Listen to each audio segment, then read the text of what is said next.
Court strikes out allegation of treasonable felony against Charles Oka. Justice Ademola ignores order from presidency, resumes sitting in Abuja. Alleged false declaration, Code of Conduct Tribunal reserves ruling on Senate President Bukola Saraki case, no case submission. Hello and welcome to Judiciary Watch. I am Augusta Yaku. In this week's Judiciary Watch discuss, there is no way just everyone will enjoy presidential pardon. We will be looking at the constituents of presidential pardon, amnesty and prerogative of mercy. Details of all these and lots of judiciary stories in just a moment. Continue to watch the Judiciary Watch. It brings information, awareness of legal rights closer to the people. There's no program that is like it.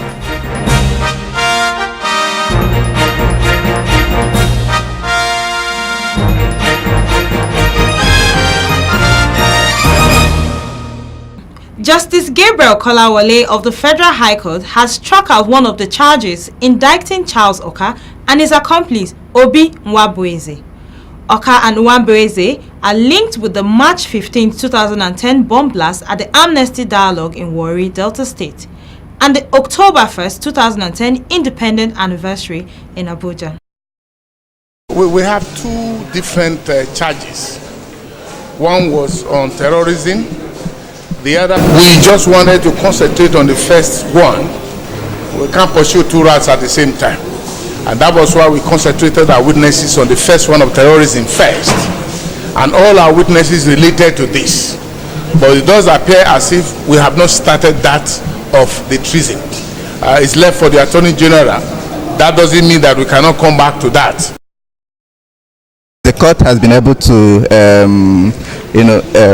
trash out the issue of terrorism, so the issue of terrorism is not in question now. So what is left what the court is left with is the issue of being an accomplice to Henry Oka, whom you already know is convicted in South Africa. So when we get to that bridge, we'll cross it. We want to provide the needed answers to those questions that are raised in the case. And in that case, we are going to enter our defense and defend ourselves, provide credible evidence to show to this court that all these charges that are before the court are just cooked up charges, it's just calling a dog a bad name in order to hang it. Despite insistence by the presidency that none of the judges recently recalled by the National Judicial Council, NJC, should return to the bench, Justice Adeniyi Ademola on Wednesday resumed sitting at the Federal High Court in Abuja. Justice Ademola was among 8 senior court judges that were arrested after a sting operation by the Department of State Service, DSS, conducted in October 2016. Present at the matter presided over by Justice Ademola was Kefas Gazama and Wahab Olatoye. Happy to see Justice Ademola back to his seat. Back to his seat. This is the essence, even though there was a trauma, as God has helped, he's cleared. I think my position on issues of Justice Ademola has been confirmed. Allegation is not conviction. When you make allegation, you must be able to substantiate it with credible evidence. Both lawyers rated Justice Ademola as one of the best justices in the nation's judiciary. They added that he must be allowed to act according to the directives of the National Judicial Council, NJC. Definitely. Even is more than before. There could be a lot of both positive and negative. What you are trying to, we should see that place as the last hope of the common man. And what happened in the past is not good for judicial development. We should have allowed the NJC to do their work. If they have done their work, we'll have achieved more aim and more development. But now you are creating intimidation, fear, and what have you. It will affect, it's a perversion of justice. That is it. The presidency's reaction to Justice Ademola's return to bench is being awaited by Nigerians. Senate President Bukola Saraki has told the Code of Conduct Tribunal to dismiss the false assets declaration charges slammed against him by the federal government on the ground that no prima facie case has been established against him.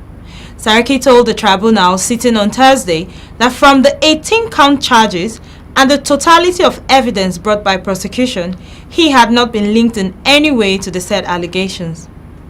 In his no-case submission argued by his lead counsel, Kanu Agabi, Saraki said that the prosecution failed to establish the charges, and as such there was no need for him to be ordered to enter into defense by the tribunal. Agabi specifically informed the tribunal that he made a no-case submission for his client because the charges against him were founded on faceless petition, and called on the tribunal to dismiss the charge so as to discourage writers of faceless petitions. The essence of it is to explain to the tribunal, or make submissions to the tribunal that show, for example, that the ingredients of the offense, there haven't been, the evidence does not bear out the ingredients, or there are certain essential elements of the offense that have not been proved. Now, what that tells you is the tribunal has to look at the evidence. And really what we did for the defendants is to show that in each of those counts, there are essential elements of the offense that were not proved. That's number one. Or on the other hand, that some of the things that were said, and the law says this actually, that they're not such that a reasonable tribunal should convict on them. In a vehement opposition to the no-case submission, counsel to the federal government, Rotimi Jacobs, insisted that a serious prima facie case has been established to warrant the defendant to be called upon by the tribunal to enter into defense. He drew the attention of the tribunal to some asset forms of the defendant, adding that the investigation established false declaration and discharging the defendant at a no-case point level will defeat the fight against corruption and the purpose of the Code of Conduct Tribunal. Even where it is patently clear that the case has been made out, and an example is this case, how can somebody say there is no case in this? So I'm surprised by that application. So, but it's for the judge to decide. We have stated that there are contravention of the code. We pointed out those areas where there are contraventions, areas that he has not declared, area that he declared not declaring adequately, and the area where he falsely declared. It's those three categories are already contained in our submission. It's for the judge to either agree with them or agree with us. So the tribunal chairman, Honorable Danladi Umar, after taking argument from both parties, announced that he will sit with his colleagues in the panel of the tribunal to decide on a no-case argument, and a date for ruling will be communicated to the lawyers when the ruling is ready. Justice Nnamdi Dimgba of the Federal High Court sitting in Abuja has ordered the release of the international passport of former FCT minister's son, Shamsuddin Bala Mohammed, to enable him travel for lesser Hajj. Shamsuddin, who has been facing trial on the 15-count charge bordering on money laundering to the tune of 1.1 billion naira, pleaded with the court through his counsel, Kanayo Okafor, to allow him partake in the virtuous acts recommended for Muslim faithful during Ramadan. The hearing was based on a motion on notice dated 1st of June 2017, which demands the release of the international passport of Shamsuddin Bala Mohammed. In reacting to the motion, Prosecution Counsel Benny Kani objected to the application vehemently, but left the matter on the discretion of the court. In his argument, releasing the defendant Shamsuddin to travel abroad will be detrimental to intelligence gathering, and being a young man, he may likely abscond during the pilgrimage.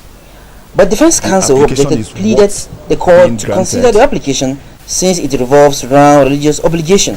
Nobody can stand between a man and his God is one of the reasons which the court looked at before arriving at that conclusion that he can travel to Mecca to perform his religious duty, and then he's also expected to be back to Nigeria on the 24th of this month because the trial has already been adjourned to the 26th.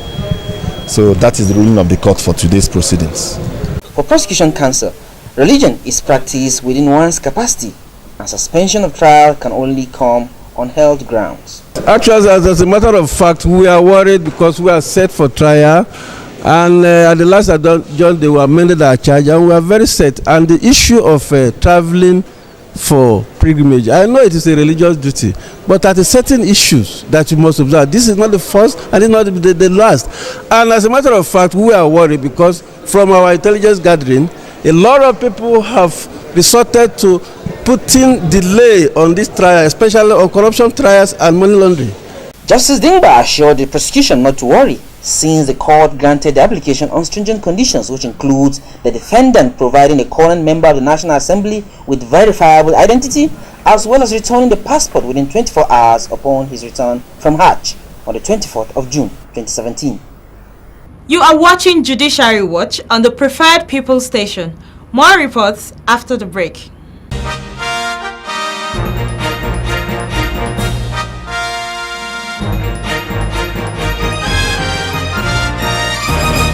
Welcome back.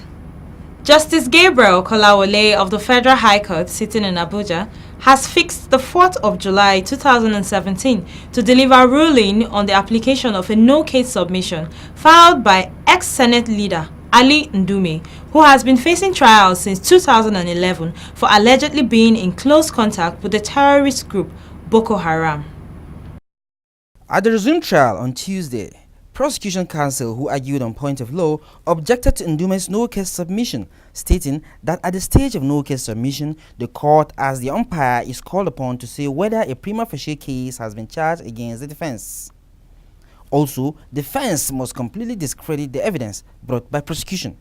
Defense counsel proceeded by reiterating the fact that Senator Ali Ndume refused to disclose material information at his disposal to law enforcement agents, as well as lending support to the Boko Haram terrorist group. Kitafa objected and prayed the court to adopt his client's no-case submission, adding that the communication that transpired between Ali Ndume and the Boko Haram spokesman Umar Kondiga has nothing to do with acts of terrorism.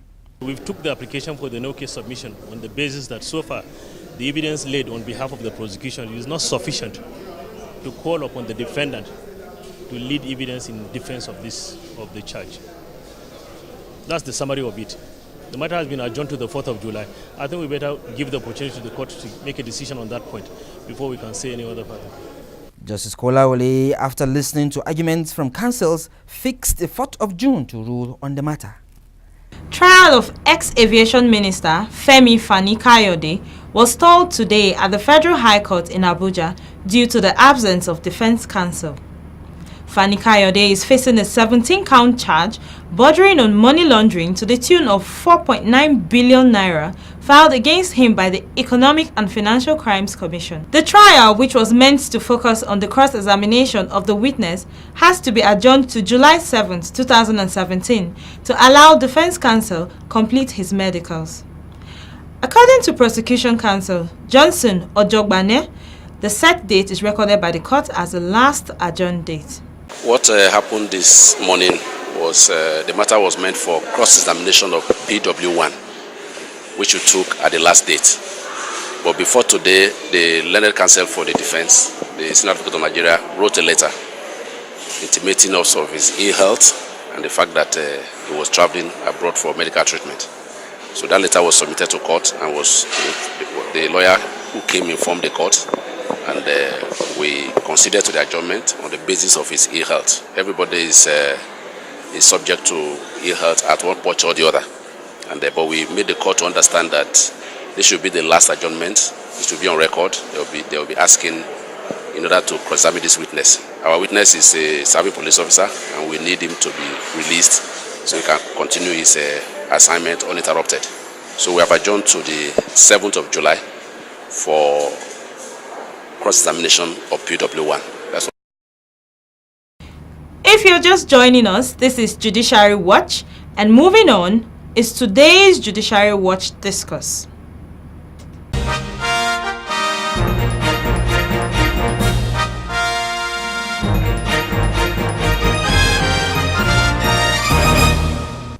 We're here today at the law office of Barrister Max OGAH of Legal Max Solicitors, and today he's going to give us an insight into the terms presidential pardon, prerogative of mercy, and amnesty.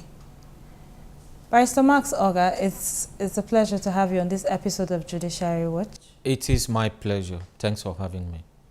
Now on to our first question. We often hear some of these terms like presidential pardon, amnesty, prerogative of mercy.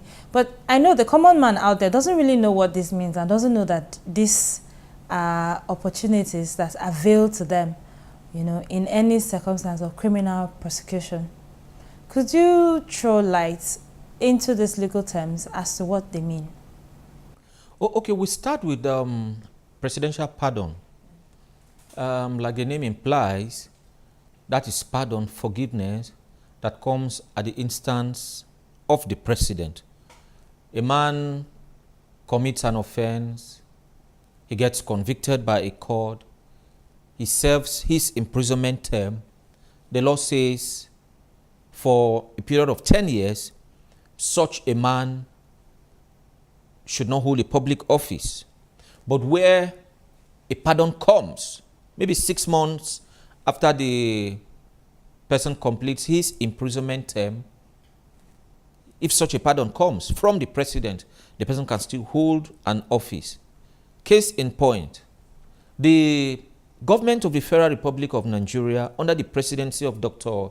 Goodluck Ebele Jonathan, granted presidential pardon to late DSP Alamesia, who was a governor of Bayelsa State and who was convicted by the Federal High Court sitting in Lagos at the instance of the Federal Republic of Nigeria, which prosecuted him through the instrumentality of the Economic and Financial Crimes Commission.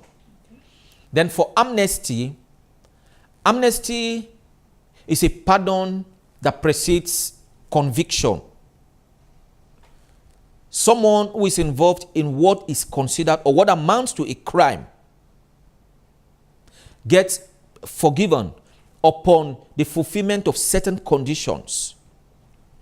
A young man, a young man, a young lady, young ladies, woman or women, refrain from what you are doing and you get pardon, you will not be prosecuted.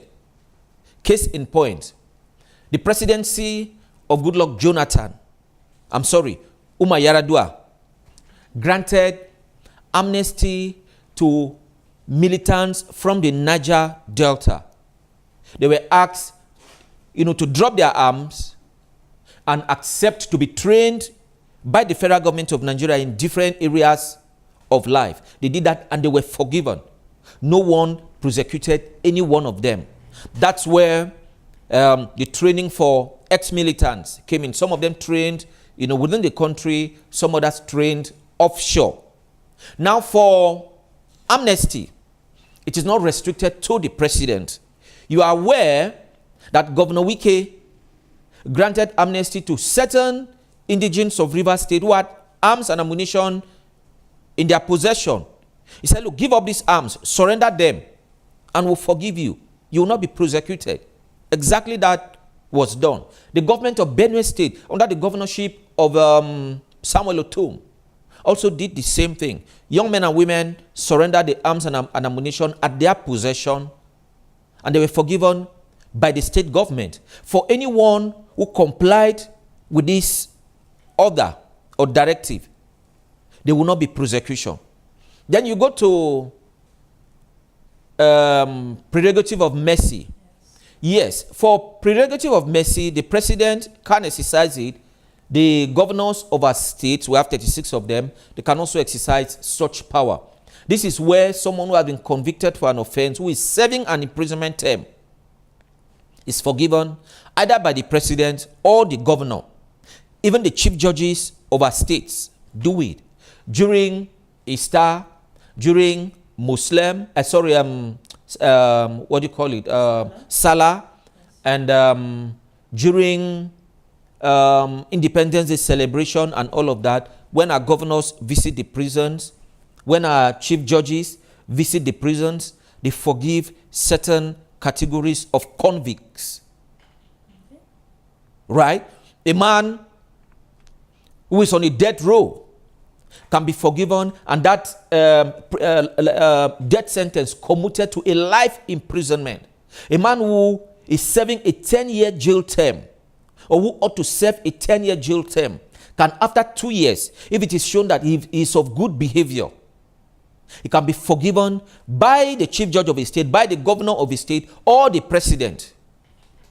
In which case, after 1 or 2 years of serving the 10-year imprisonment, the person can be pardoned and let off the hook.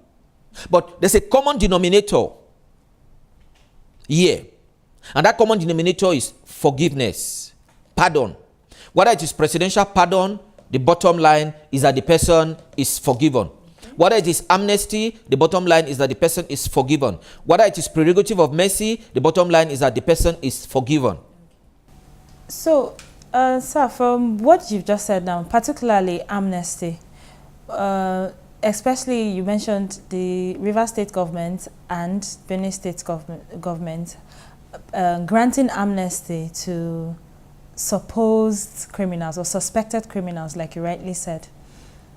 And we've had people criticize these actions. You know, some have said that the state government doesn't have the power to grant amnesty. That is, it's a presidential power. I would like to have a better understanding, or rather, maybe you should throw more light onto these actions by the state government, because we want to know who has such powers, you know, either for to grant presidential power or amnesty or prerogative of mercy. The President of the Federal Republic of Nigeria cannot pardon anyone who committed an offense against the state. Okay.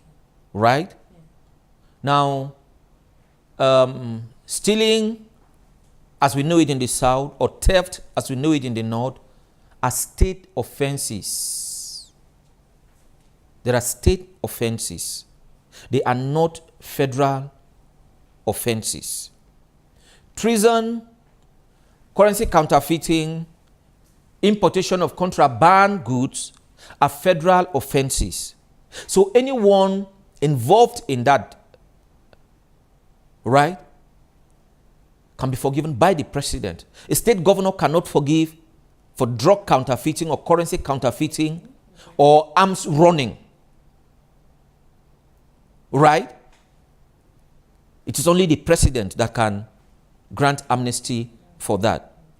But for theft, stealing, and all of that, which are state offenses, every state governor has the power to grant amnesty for such offenses. They also, where people have been convicted in connection with this, state governors can also grant them, exercise their right of prerogative of mercy to pardon these people. What is exclusive to the president, even drawing from its name, is presidential pardon. Okay.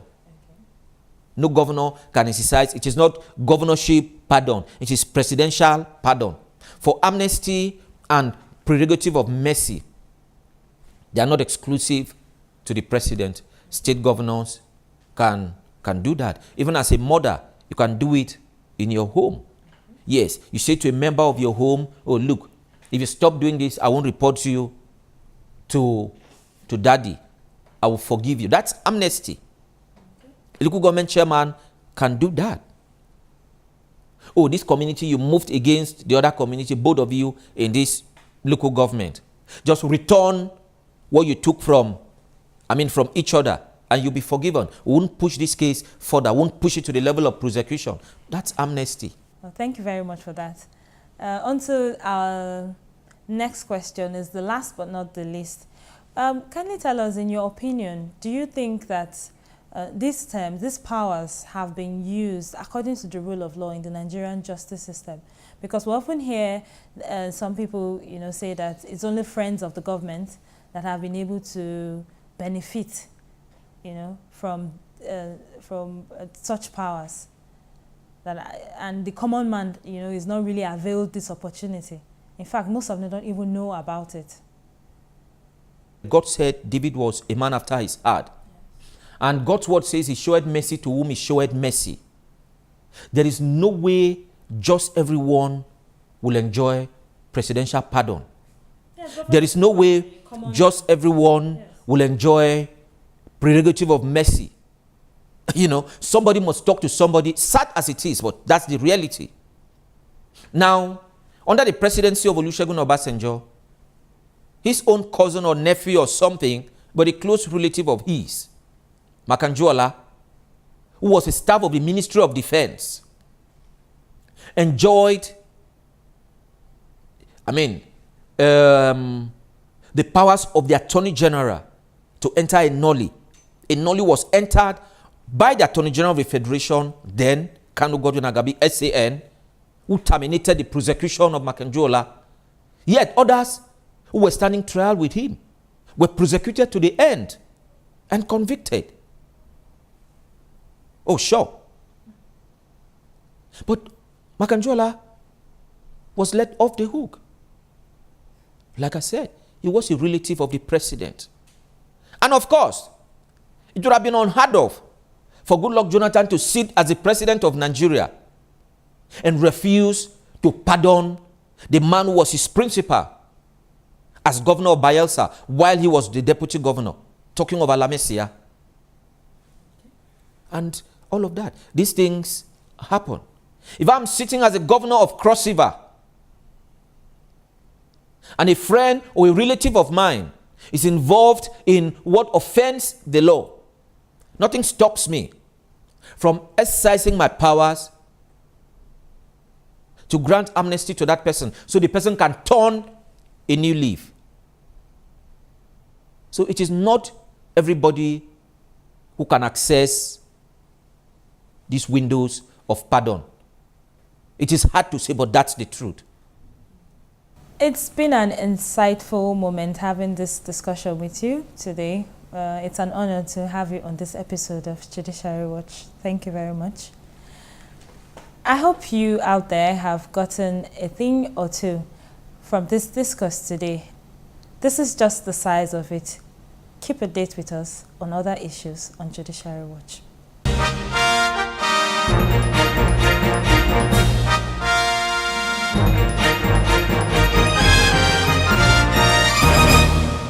This is the size of our package this week on Judiciary Watch. Don't forget to send in your comments and contributions to our email and social media platform. See you next time and stay law abiding.